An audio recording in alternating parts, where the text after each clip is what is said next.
Hmm.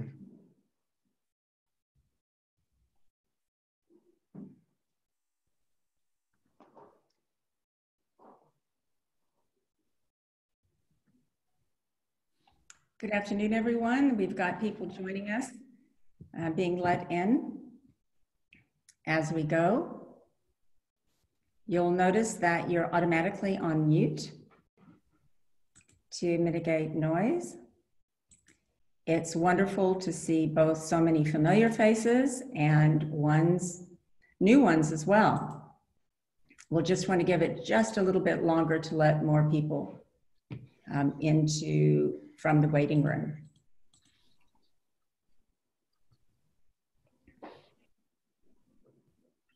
Okay, I'm Christine Pearson. I'm the founder and CEO of Lifeline Energy, and I'd like to welcome you to the Wildlife Trade and Preventing Future Pandemics, sponsored by Catalyst 2030.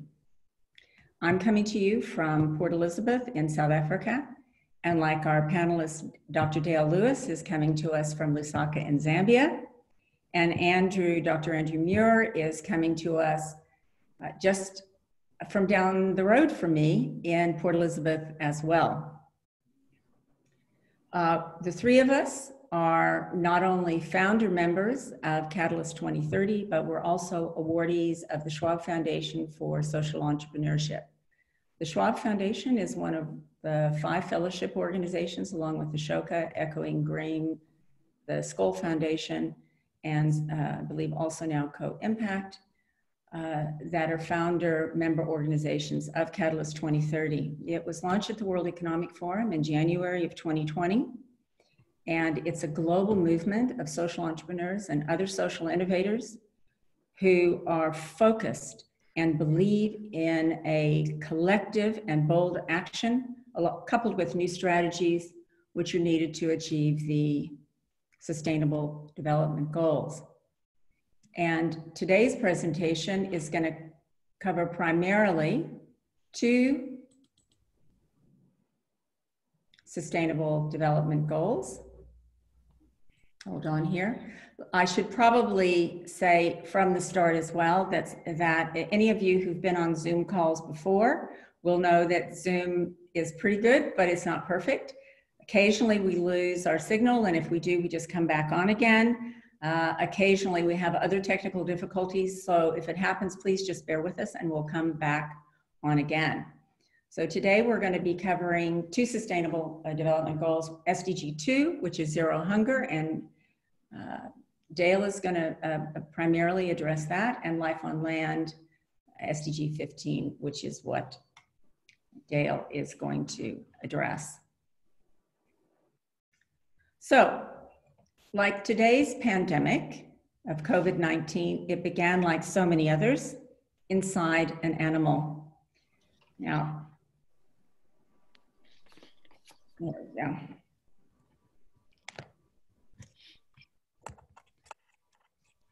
The virus's host most certainly was a bat, and scientists have said, as with the case of Ebola, SARS, and MERS, it was also a bat. HIV migrated to humans more than a century ago from a chimpanzee, and influenza A has jumped from birds to pigs to people. But the problem isn't animals, it's us. So if you look at the left hand, I think it's on the left, the interconnectedness of humans and animals, you see the crossover, and it's pretty astonishing. Animals have always had viruses coursing through their bodies, but the global wildlife trade, which is worth billions of dollars, coupled with livestock and agricultural intensification, deforestation, and rapid urbanization, are bringing people closer to animals, giving their viruses all kinds of new opportunities to infect us.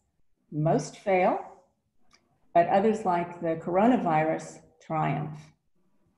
So the Venn diagram shows some of the pathogen linkages between humans, and the infographic demonstrates the scale of the problem.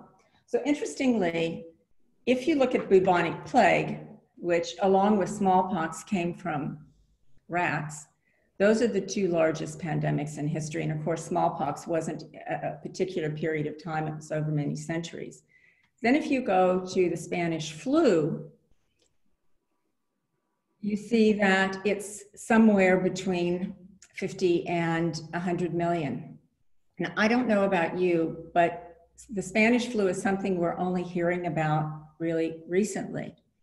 And I thought this was really interesting. I knew a little bit about it and I'd studied it and read about it previously, but I've really looked into it over the past few weeks now.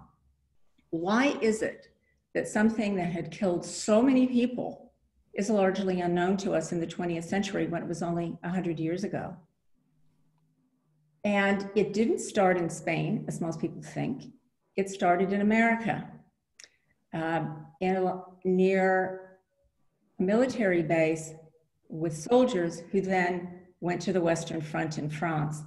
So they took it to soldiers who then, as World War II ended, it spread around the world. And the numbers are being looked at now. I had always heard sort of 20 million, but it could be up to 100 million. Did you know that it was, how did this happen? It was actually a swine flu. It was an H1N1 virus. And with so many millions of people being, that died from it, why don't we hear about those numbers? In history, growing up, I grew up in California, I learned about history of wars. I learned the Revolutionary War, the Civil War, the First World War, the Second World War, and I was alive during Vietnam. In South Africa, you learn about various European wars, the Anglo-Boer War. But do you learn about how many people were killed by the Spanish flu? So I learned the figure not long ago, and I asked probably between 25 and 30 South Africans what they thought the number was. Nobody got close. The highest number they guessed was 50,000, but in actual fact, it was 300,000 South Africans died. How do we not know that? How is that not taught in schools? But military figures are. 14 million Indians are estimated to have died. In America, the figure is around 675,000. In Europe, something like 2.5 million, whereas in Spain, it was about 250,000 people. So what is that about our system? What is it about our history? What is it about our learning? To me, that seems woefully wrong and incorrect. And on that note, I'm going to turn over to our first speaker. So I'm going to leave you with that question. Hopefully Andrew and Dale can perhaps answer that as well, or have some ideas about it. I'm going to turn you over to our first speaker, a gentleman that I've worked with for nearly a decade now, and his organization, Kamako. Dale came to Africa from North Carolina, where he's originally from, around 35 years ago, to study to get his PhD in a particular bird, I believe it was, and he ended up staying and founding Kamako. So on that note, Dale, I'm going to turn over to you and let you tell the great Kamako story. Thank you, Christine, and thank you everyone for joining us today. I'm going to talk quite a bit about small-scale farmers in Zambia because they play a potentially very important role in the possible cause of outbreaks like what we're experiencing today, and could be a very important part of the solution for mitigating these problems that we're facing.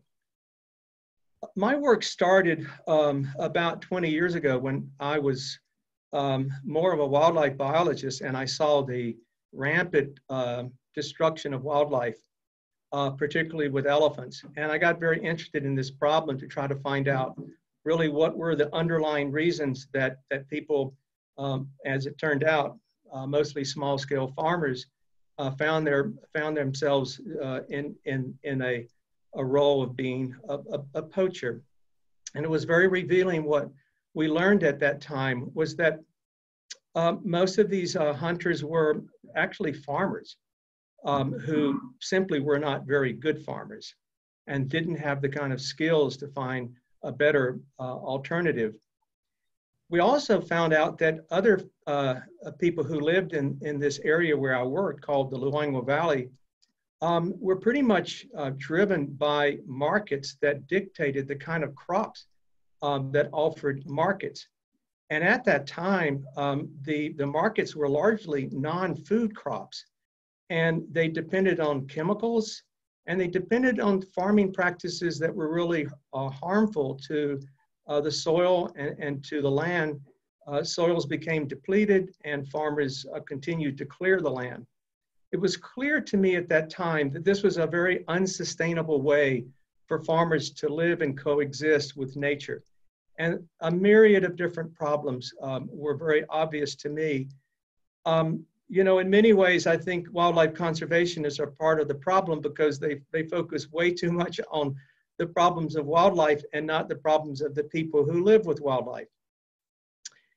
And if you look very closely, you would find that families at that time really couldn't grow enough food because they were primarily growing cash crops like cotton and tobacco.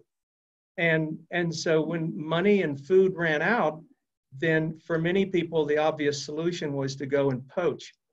And they poached any number of different species. Some took up the livelihood of turning trees into charcoal. And you could see the transformation. So without going into a lot of detail, and if I can have that slide back up, Christine, I've lost it. But it's okay, there we go. Over the past 20 years, we have grown a company that has become a real partner with these same farmers. And essentially, we're, our model or our basic approach is to make conservation profitable. And we ask the communities themselves to do the conservation.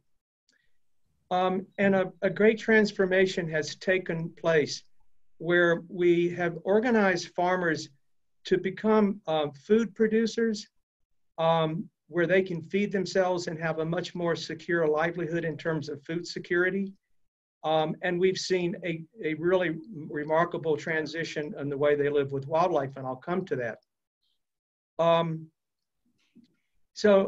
What you're seeing is our logo. It's Wild is the brand of all of our products that we make. I think we're up to about 17 different products. And what I'll point out is that 20 years ago, there was a food deficit among the farmers that we came to know quite well, many of whom, as I said, had gotten into the livelihood of poaching. They were dependent on food aid. And today they're actually producing a surplus, not only for themselves, but they're exporting their crops outside of Zambia and throughout all of the major retail stores in Zambia. So it does show that a food system that can drive better farming practices can have real systemic changes in the marketplace and in the way people live with the land. Let me go to the next slide.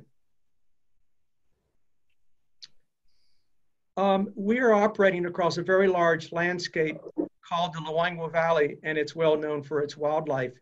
When we started our work, it was an area really affected by poverty and food shortages, and so not surprising, we had a lot of conflicts with nature. Over the years, we've grown our company.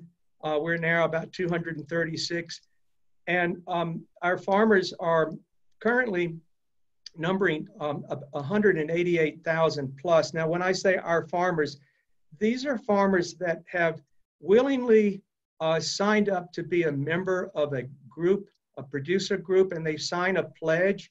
This is part of our approach that we say, if we're going to make a deal of offering you markets and skills and inputs, we ask you to sign a conservation pledge to abandon some of these destructive practices and adopt those that are going to be better for you and your soils.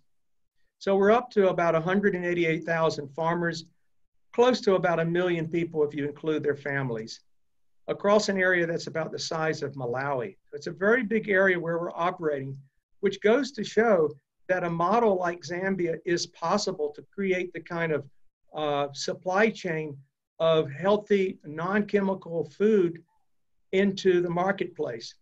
Let's go to the next slide.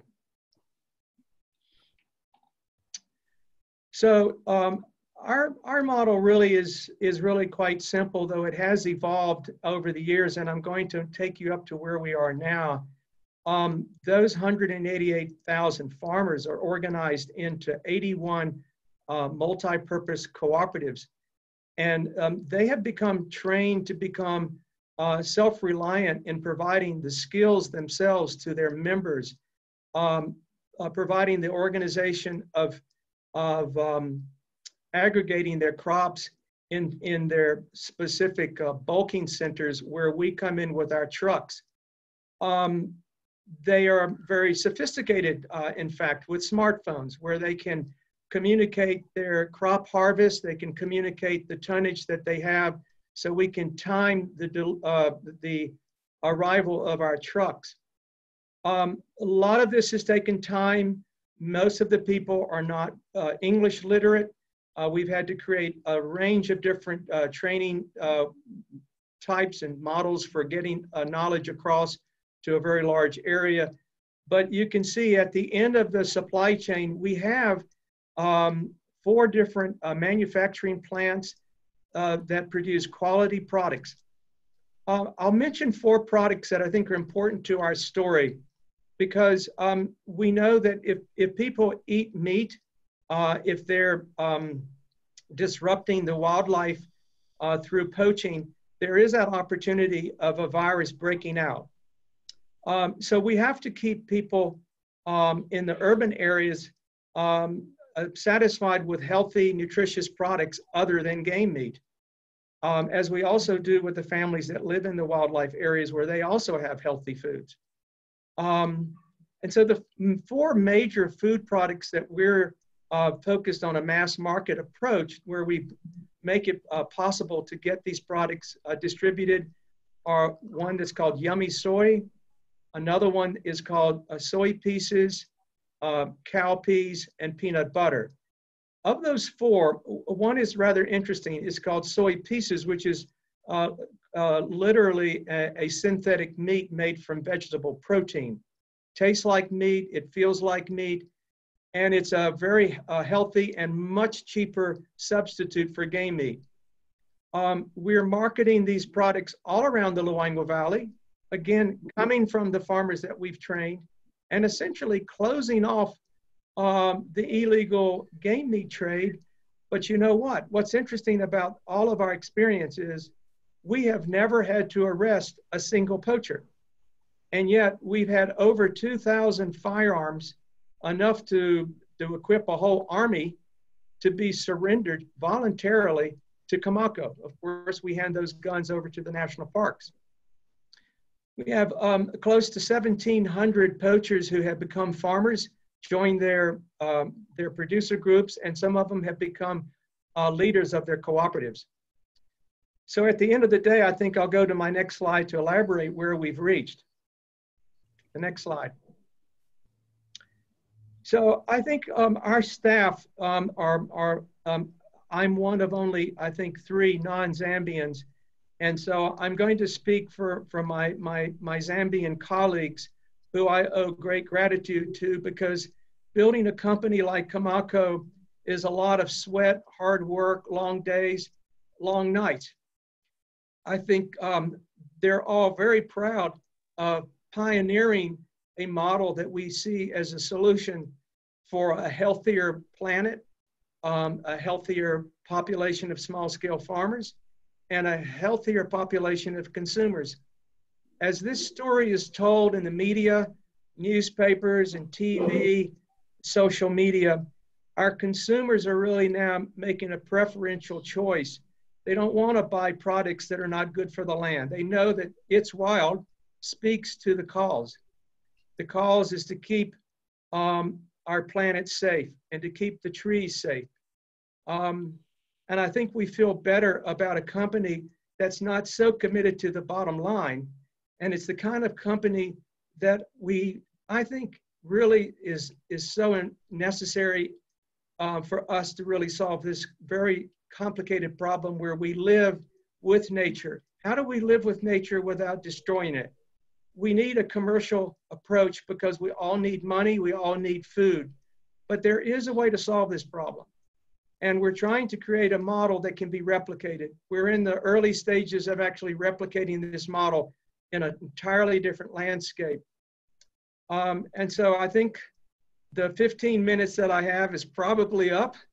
I want to give time to my good colleague, but it's been a pleasure talking to you. And I look forward to your questions.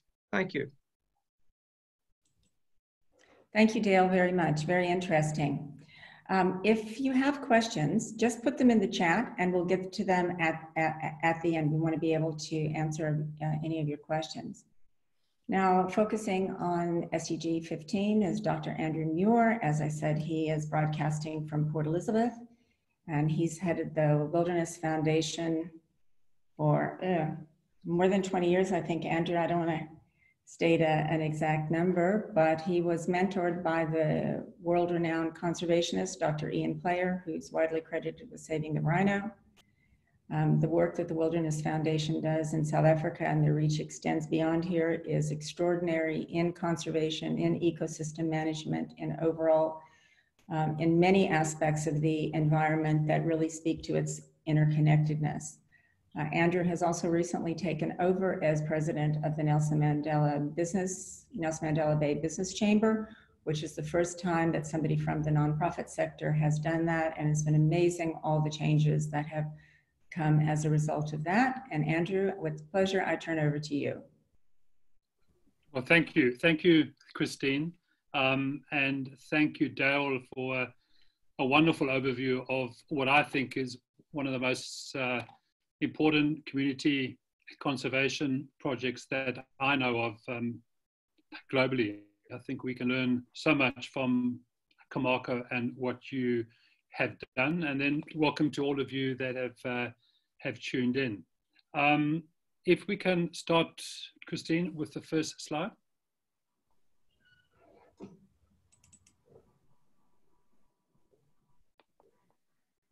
Right, so just to give you a bit of a background, as Christine has explained, we are a project-based conservation organization. I think a key word there is to work to protect and sustain all life on Earth, which is why this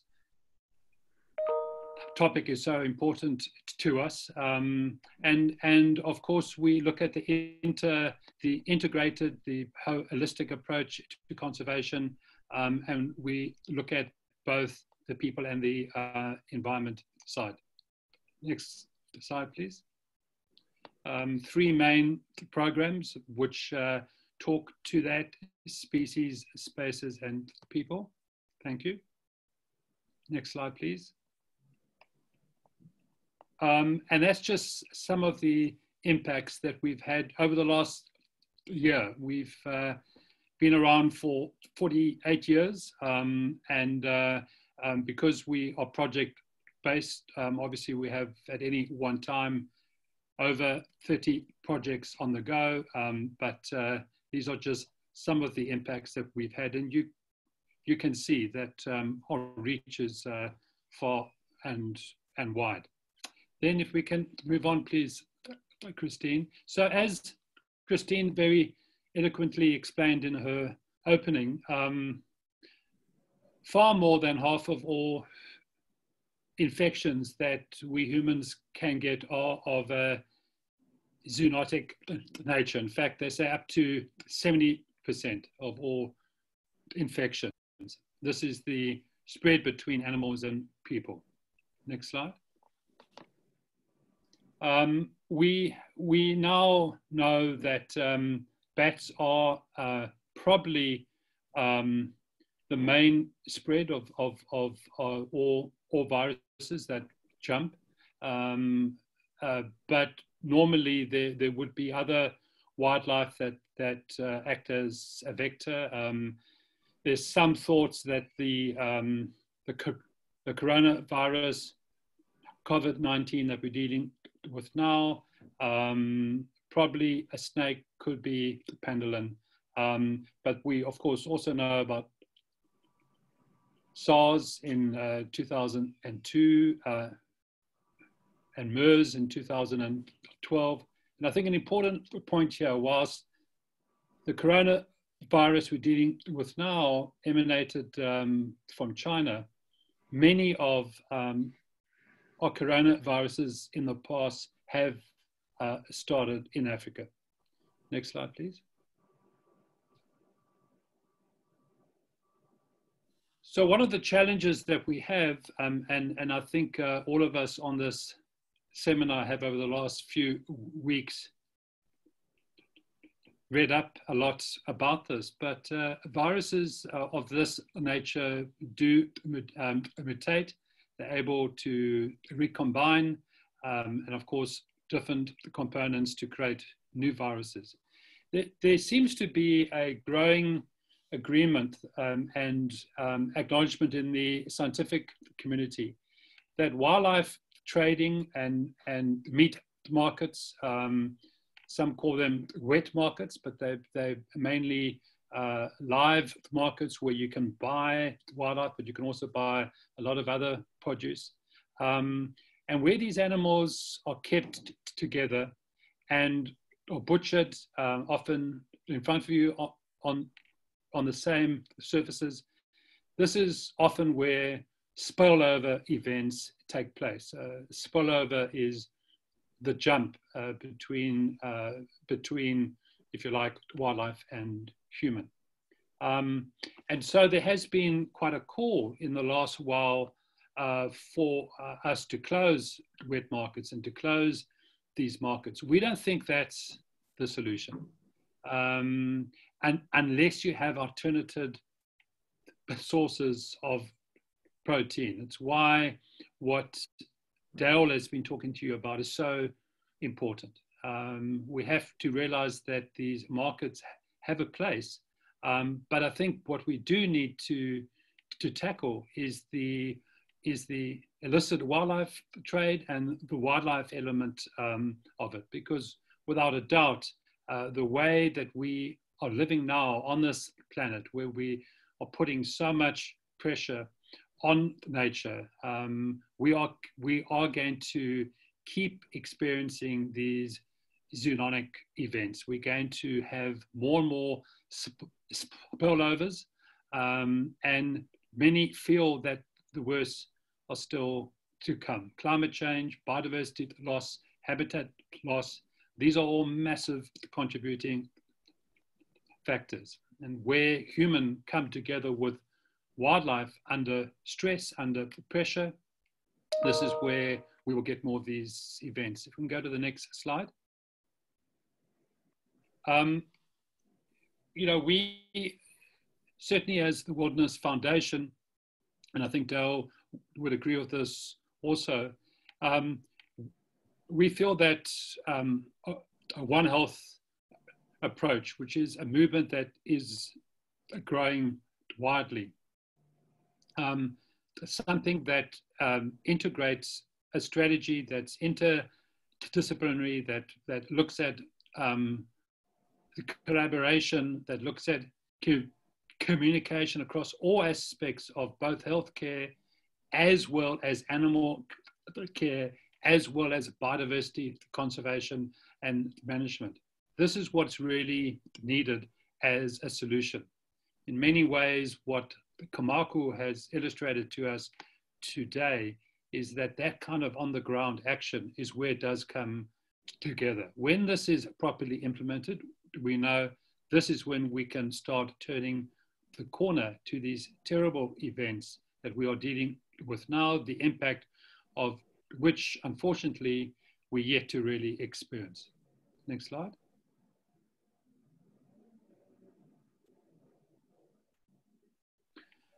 I feel that this diagram illustrates quite clearly, this deals with the Ebola outbreak, but you can see how the vector between wildlife, bats, then to human, and then of course the various impacts.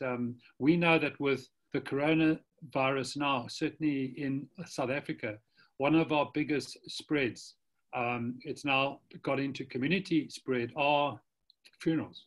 Funerals have become an area where we really are struggling as a community to deal with. And we also know that as you move beyond this, every time there's been a massive outbreak of viruses of this nature, it's never been the same afterwards.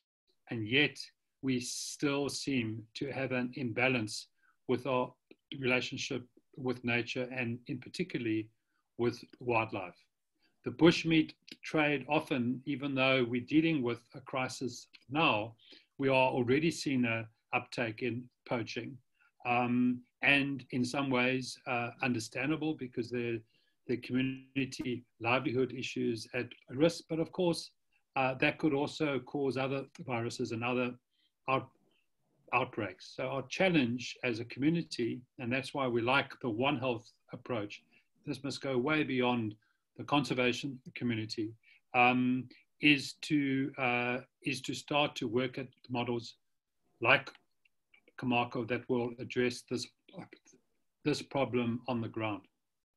Next slide. As I mentioned earlier, I think this diagram really illustrates the One Health, and certainly as part of Catalyst 2030 and looking at the Sustainable Development Goals, I would really like to propose that we as a Catalyst community representing tens of thousands of social entrepreneurs and NGOs and projects around the earth look at One Health as a policy framework to go forward. This, I think, is going to be the only policy solution. We are very encouraged by seeing that there are now parliaments that around the country, including our own in South Africa, that are beginning to look at wildlife trade and at the risk to these pathogens, particularly with live trade of animals, which South Africa is one of the biggest exporters in Africa, unfortunately, of live wildlife to these, predominantly to China. But this has to become integrated, and this has to become fed through all elements of our government and our structures. I think there's one more slide, is there? Thanks. Thank you, Christine. Those are my sort of opening comments, and I'm happy through you, Christine, to answer the questions. Unmute here. I had my wildlife at home, my cat howling a minute ago, so I had to put myself on mute. Right. Thank you, Dale, and thank you, Andrew, for really interesting discussions on these issues. I'd like to open the floor up for questions, and you can just put them in the chat, and then we'll unmute. Are there any questions coming along? Well, I have a question, and really for either one of you.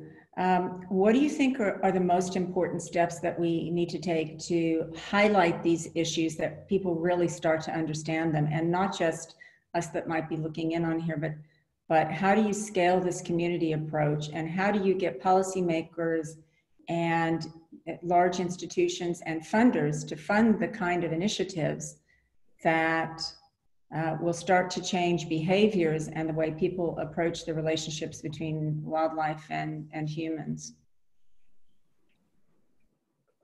Christine, if I may, I would argue that I think the best way is simply by results.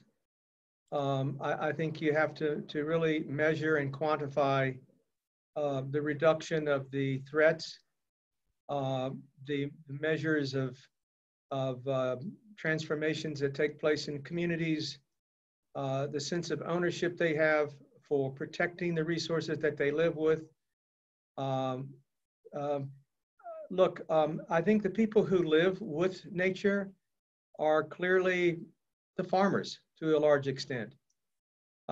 People who live in towns are busy and they're often disconnected and they don't think about our connectiveness nearly as much as farmers. And if we can show that there are drivers and market incentives, look, the skills are there. The technology is there. We haven't invented anything. We've taken everything off the shelf. But it's the way we have empowered farmers with this knowledge, reinforced with markets. And then I think you really have to have very objective evaluations and assessments.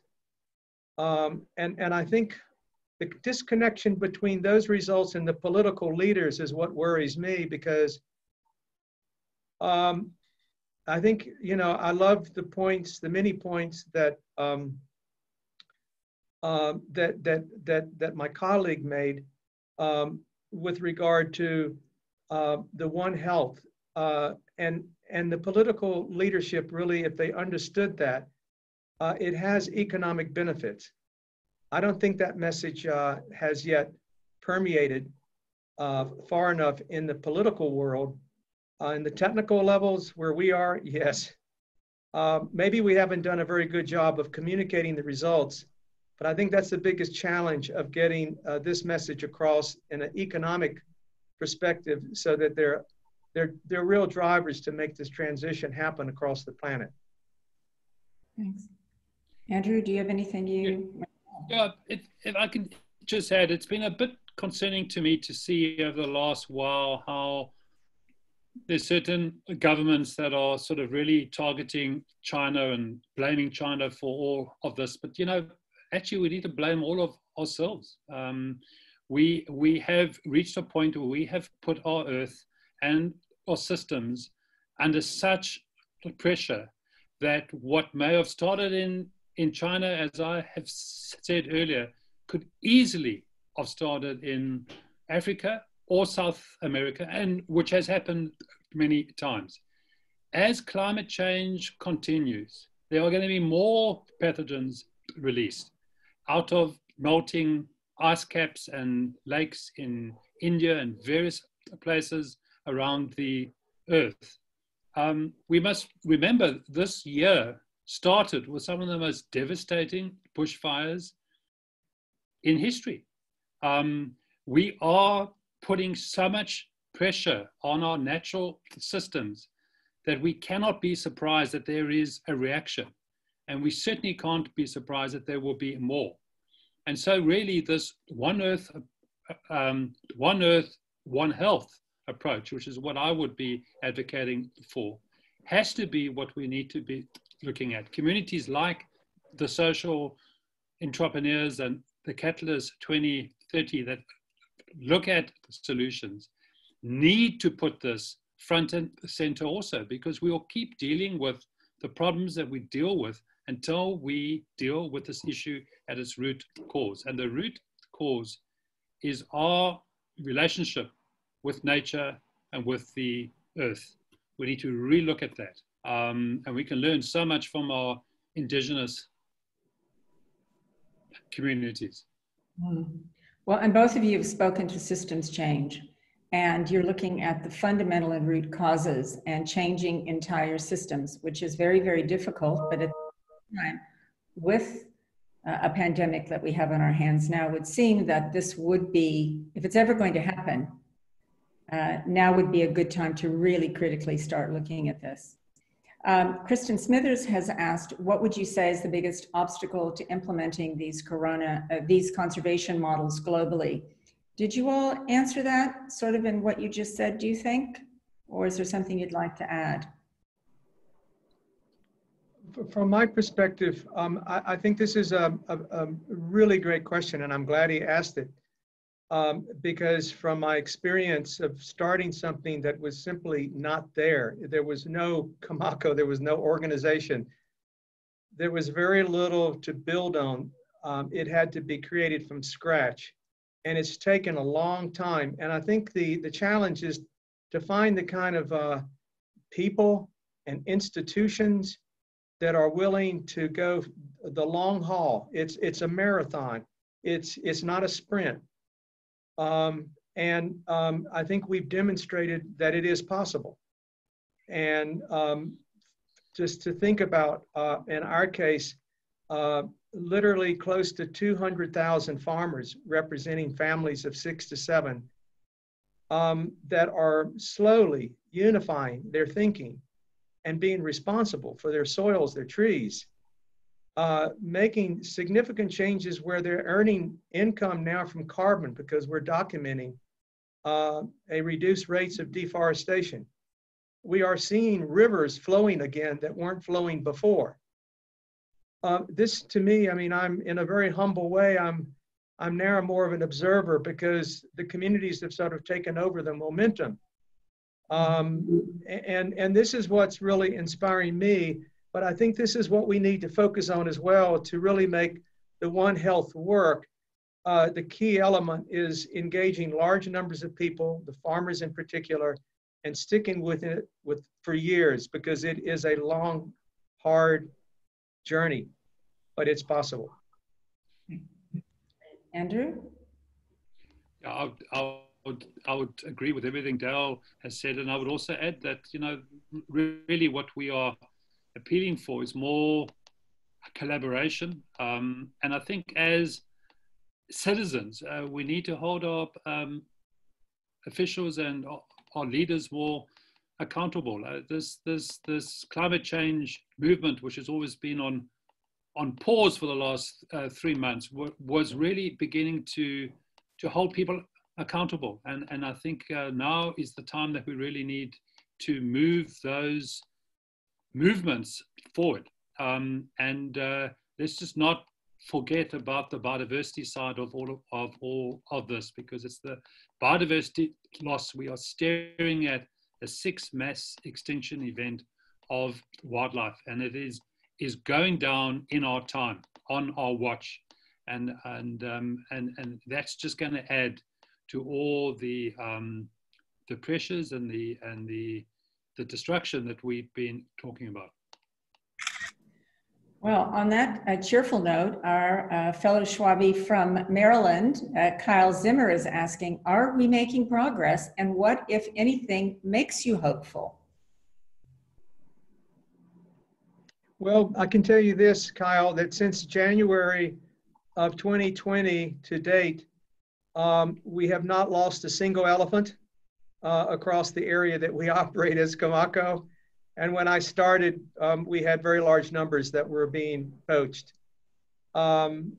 We have farmers this is the first year that we've had a significant number of our farmers to become certified as organic farmers. This was unheard of. I mean, literally, I could go through the list. So I'm the eternal optimist. We will get there, at least for the Luangwa Valley. And we will do everything we can to share. As Andrew said, we need to collaborate and build a stronger team out there for One Health.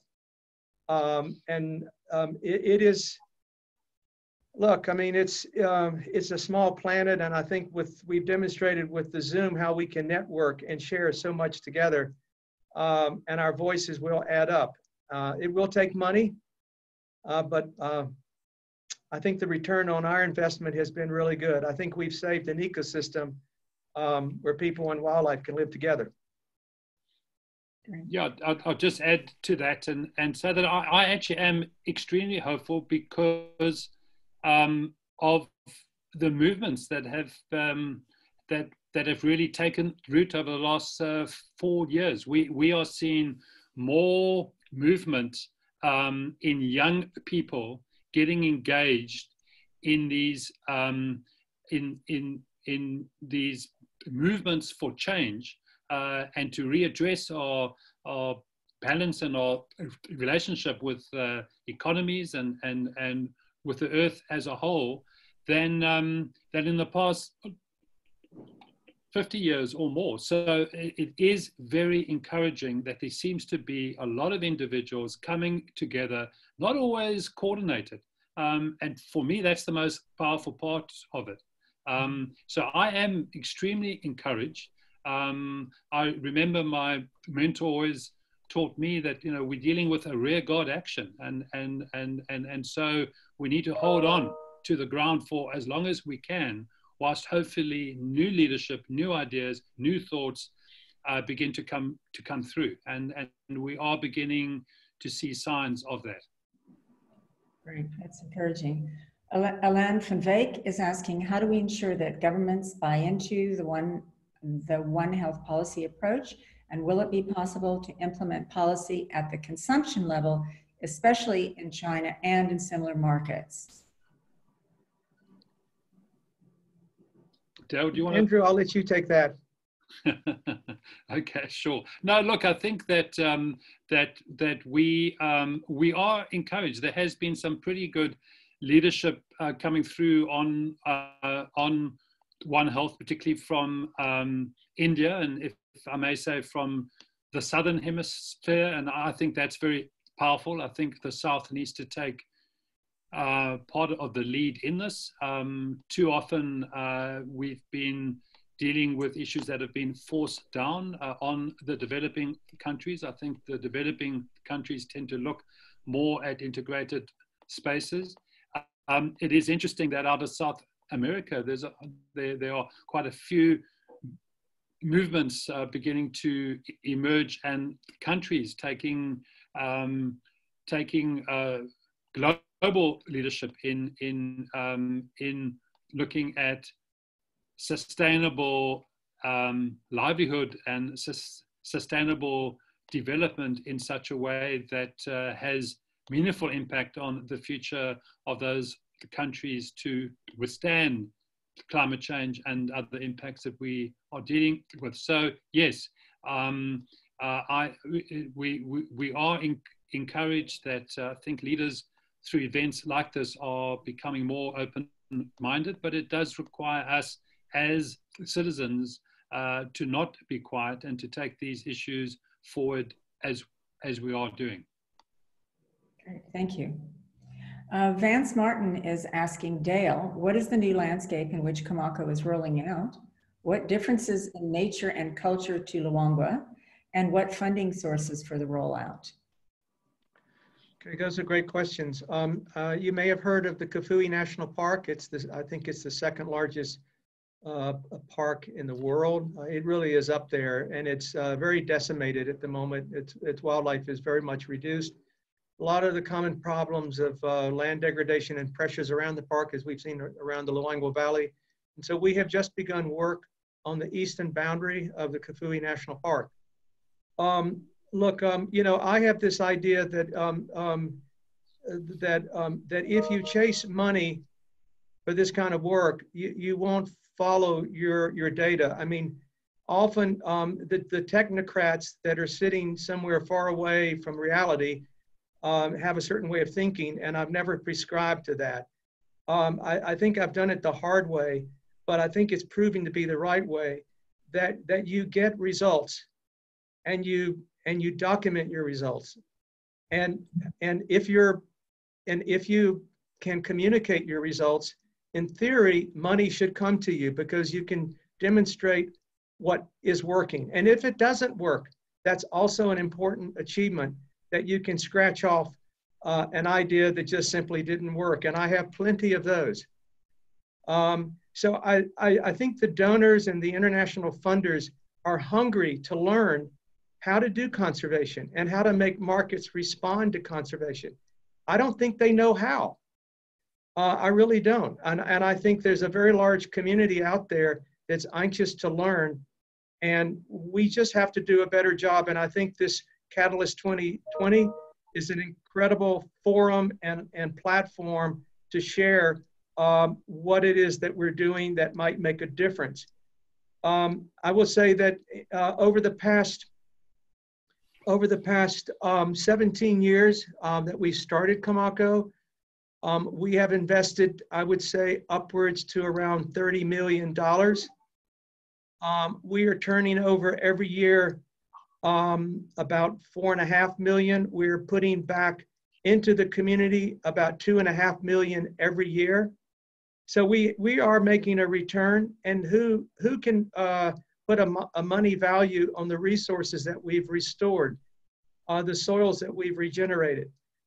We don't have an accountant or an economist on our staff, but that's a position that we need. And if any of you would like, or if any of you are an economist, please join us. We'd like to do that kind of research and share that knowledge as well. No, you bring up a really, you've alluded to a very good point, something I often say, that we measure the wrong things. So we have a few more questions still to get through in a very short amount of time. Don Pinnock asks, South Africa seems to be running in the opposite direction to ecological sustainability, using sustainable use as its official mantra. It has 32 classes of wild animals under the Animal Improvement Act, farming legislation, and now wants to add 93 wild animals to the Meat Act. This is surely a massive risk from ozonic transfer, and I think that's tailor-made for you, Andrew. Yes, thank you, Christine. Thanks, Don, for that question. The short answer is you're right. You know, South Africa has such a proud conservation history. We have so much in our past with conservation to be proud of, and we have some of the greatest protected areas in the world. And yet we really are pushing the boundaries, if you like, of that through our sustainable use mantra.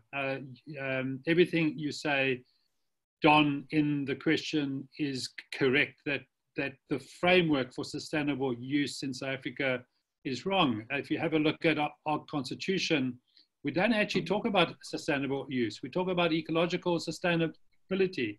And in this world today, that word ecological sustainability can apply to so many different aspects of our life. And if we had to impact on the earth in an ecological sustainable way and not just look at pure commercial use, I think we'll be in a very different place than we are now. South Africa needs to readdress this and perhaps apply itself to our constitution, which is one of 3 constitutions in the world that have an environmental right enshrined in it. We need to lead again in this field. Yes, I think we have many questions about the actions of our government at the moment. They're quite curious.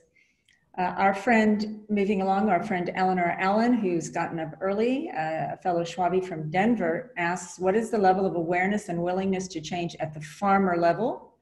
What can be done to improve this? Is the momentum moment of COVID helping to bring change? Farmers are slow to change. They're like humans, all humans. We're very much habituated to what we've always been doing.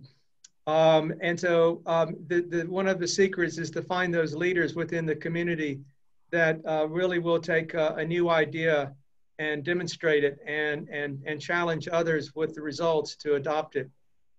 That's very important. And then obviously the market also drives change. And so we sacrifice a lot of our margins to give that extra push. And I think with regard to COVID, from a philosophical point of view, I think that, look, there are many people in the urban areas that have lost their jobs. They're at the bottom of the pyramid. They're struggling to feed their families. Maybe they just have one meal a day. I would like to think that we can tell a great story of how our small-scale farmers are helping to feed people who are in need of food. And in return, people can reciprocate and help them conserve. And I think working together like that, we can make a difference. So we haven't proven that yet, but we're sort of the catalyst to try to make these linkages work. And that's what we're aspiring to do now as we find ourselves in this terrible crisis, but maybe there's a silver lining also within this crisis. Thanks, Dale. We're just about out of time. Andrew, is there anything that you want to say before we end? Look, I think, you know, we've just given you a insight into perhaps how complicated at some level these issues are. I've tried to focus on the global perspective, and Dale has given a very specific example on the ground. What I really love about Dale's work is it's really about protein alternates. And as I said earlier, if we're going to address the so-called wet markets and the bush market trade and the wildlife trade, which is really at the epicenter of these zoonotic events, then we do need to look at alternates. And that's why work like what Dale is doing, and there are many others now that are taking his lead and are also doing it throughout Africa. These need to be showcased, and these are part of the future. Thank you. Well, thank you both very much. I think we'll all agree this was very interesting. It was very informative. It gives us a lot to think about. And I just want to close by saying this, again, this was an event brought to you by Catalyst 2030. If you are interested in learning more about Catalyst, perhaps joining the movement, you can fill out the Get in Touch form, which is on the website. Also follow the organization or the movement. I shouldn't say organization because it's not, it's a movement. Everybody who's involved in it is a volunteer. It's been an amazing experience to work with so many great thought leaders who are really working together in an enormous spirit of generosity to come up with new, bold, and fresh ideas to solve some of these really seemingly intractable problems. If you want to get in touch with us after the webinar, there are the